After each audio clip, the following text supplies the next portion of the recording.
Okay, we should be recording. So, okay, today on DPH Conversations, I'll be talking to Billy McLawhorn. Billy is a consultant, an independent consultant, an independent crop consultant in North Carolina with McLawhorn Crop Services. And he's been in the business for about 4 decades. So he has lots of experience in crop consulting. And my introduction to Billy came when I started the directorship here of the DPH program.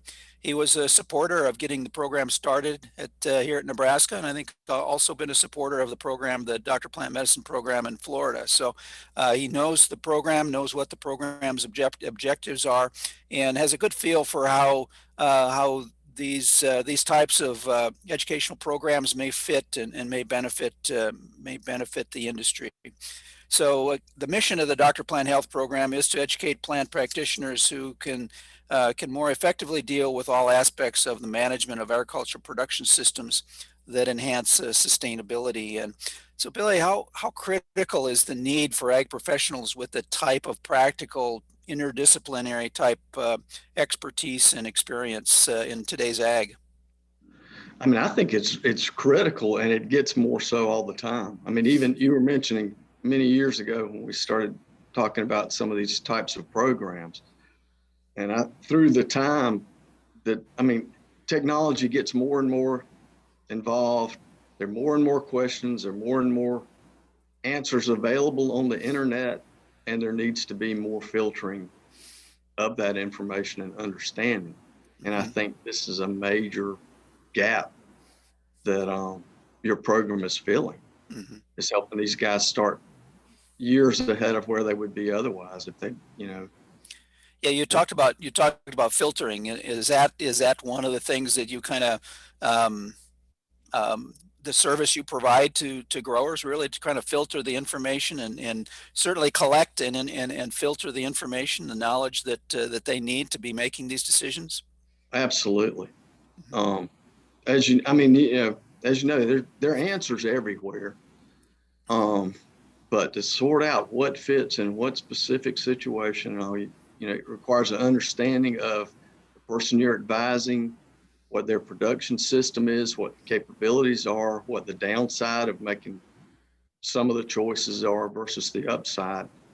And frankly,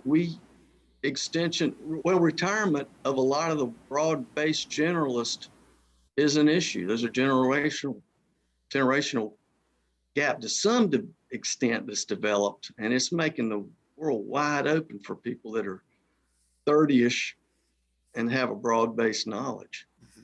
I mean, whether we're talking in industry or whether we're talking extension or wherever, a lot of my primary sources of information and support and education through the years are retiring, and there's a lot of that that's happened in the last few years nationwide. Yeah, and that's what I've seen as well. And the agronomists, the consultants, those ag professionals that are, in my estimation, were kind of the best. I think some of it is that they got to be that good because of the experience that they had. Right. And I think we're losing a lot of them. So we're losing a lot of that expertise to retirement. And I think we've got some good young people coming up, but again, to get to that level, it's going to take them time to get experience in the field. And I think that's one advantage of the DPH program. It provides this base, this breadth and depth of base that a few years of experience is worth more when you've got that base knowledge, and that and so few things get by you. And you learn a whole lot more with that with each year of experience. So my feeling is that graduates from this program will get up to that functioning 20 to 25 year experience level faster than students that don't have this base knowledge, just because so little will get by them when they're experiencing things in the field. At least that's my hope anyway. That's our goal. So what aspects kind of stand out to you about the program that you see as extremely beneficial?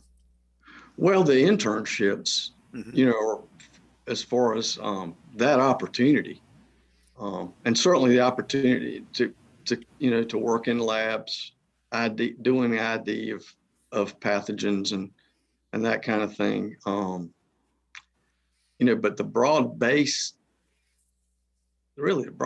of it is the strength of it. And like you said, these students hit the ground running a lot faster. It is very expensive to hire anyone, and this type of education makes it possible that someone is earning their keep much faster, and it continues to grow just because of the base they've got. Mhm. Um, So what you had indicated earlier that this type of knowledge base, this generalist type of knowledge base would be important for consultants and maybe extension people. Do you see opportunities, kind of broad opportunities for people with this type of education? Absolutely. Doing applied research is one for sure that there's a tremendous amount of need for, and I think the demand's going to continue to increase on that.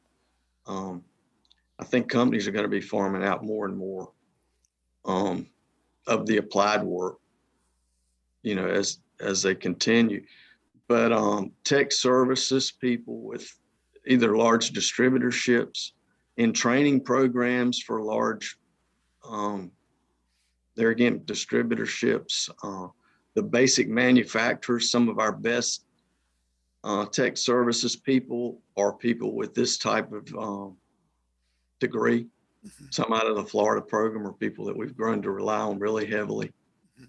And it's the base of knowledge is what makes them valuable. If they'd have gone in a PhD program, they would have developed a lot more expertise in a more narrow focus, and it would take longer to get a broader focus. I mean, Yeah. In the consulting profession, what do you see different options for people with this type of background in the consulting profession?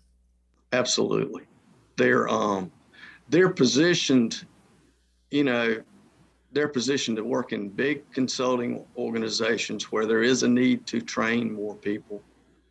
They're positioned to work in a smaller organization because they need less support in fewer areas, and they have a broader base of, they have a much broader, I would think they will have a much broader network and know where the experts are when they start from their graduate experiences with you guys. Mhm.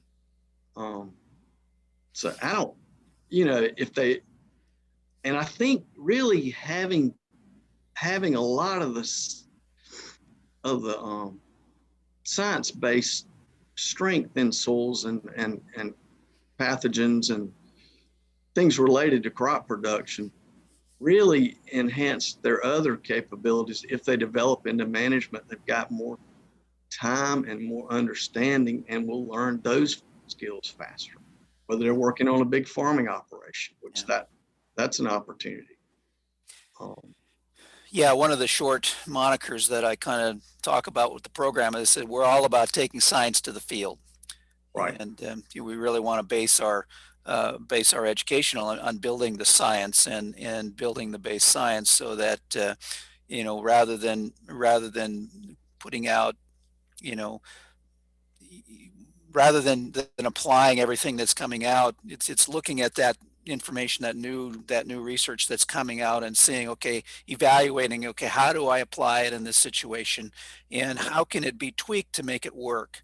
And Exactly. I think that's important because all that research that's coming down doesn't just get plugged in here, here, and here. It has to be tweaked a little bit to make it work in this situation, and maybe tweaked a little differently over here.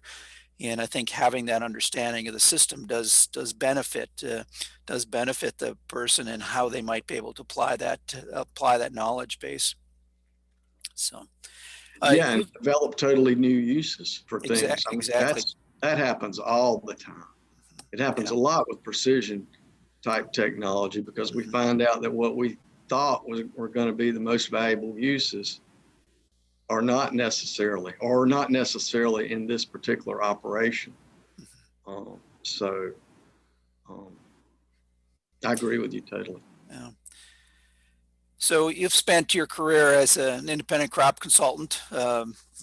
Again, you've done very well. How do you feel that these graduates will contribute to agriculture as if they're working, say, as a crop consultant, kind of long term through agriculture as it's going through the next, for these graduates, through the next 3 to 4 decades? I mean, I think they'll continue to be leaders in raising the bar higher and higher on environmental protection and in production and efficiency. And it's a continuum. And I mean, you just theoretically you learn more and more and get better and better, and you have a broader network of people and know who to ask for support, which allows you to learn more in those areas. I mean, and I think these guys are just positioned to do that at a higher level. I think they'll be the innovators. They're again that will figure out how to do things differently. They will work with the sharpest growers. That's already a case, but the people that hire consultants in general usually are among the best growers. They ask the best questions. And that's why we've got friends and consultants who've been doing it for 40 some years, and they've worked with the same client for 40 some years. It's not that they taught them everything they knew, the second year or whatever, but they all keep growing together. And I think these guys are going to be positioned to do that, better than anybody has. Yeah, I think you said it well. It's raising the bar, and that's pretty much what agriculture has been like, certainly through the last decades. We think about what ag was in the 80s and 90s, and now what it's like. Certainly, the bar has been raised considerably, and I think as we look into the future of agriculture, we really can't make very many good, accurate predictions of what it's going to be like in a decade or two. But I think we can pretty well be assured that again, that bar is going to be raised. Whatever is going to be happening, it's going to be more knowledge intensive, more data intensive, and need more input on how to interpret that data and apply that data, because each one of those decisions will get to become more and more expensive, both from the standpoint of cost, but also potentially, hopefully, return as well. So again, that feeds into this raising the bar idea very well. So anything you'd like to say kind of in the last opportunity here? I'm just excited about the possibility. The biggest impediment, the only reason these programs don't, are not just brimming with students coming from everywhere is a lack of knowledge of it and a lack of understanding. And if the word can continue to get out there and spread, I do not know a single consultant that understands what DPM, DPH have been about that doesn't wish that they had the opportunity to get that kind of education as they were coming. I mean, we've taken different paths. Some have gotten 2 master's degrees in different areas, Some worked on MBAs to shore up some of the statistics and management and marketing and things like that may have helped support their businesses as I did. But the opportunity's there and the future's bright. It's just a matter of getting out there, working hard, and figuring out how to make things happen. Growers, the scale of the growers is already so big, and they handle many millions of dollars to hope to make a living. And there are so many ways that they can be helped to become more efficient. Okay. Well, Billy, I really thank you for your willingness to sit down with me today and talk a little bit about the program and kind of your perspective on it, and again, adding your years of experience in the business. I do appreciate it. I appreciate it this morning, but I also appreciate it through the last 10 or 12 years that we've known each other. I've appreciated your input and your perspective on things, so it's been very important to me. So thank you again, and we'll sign off.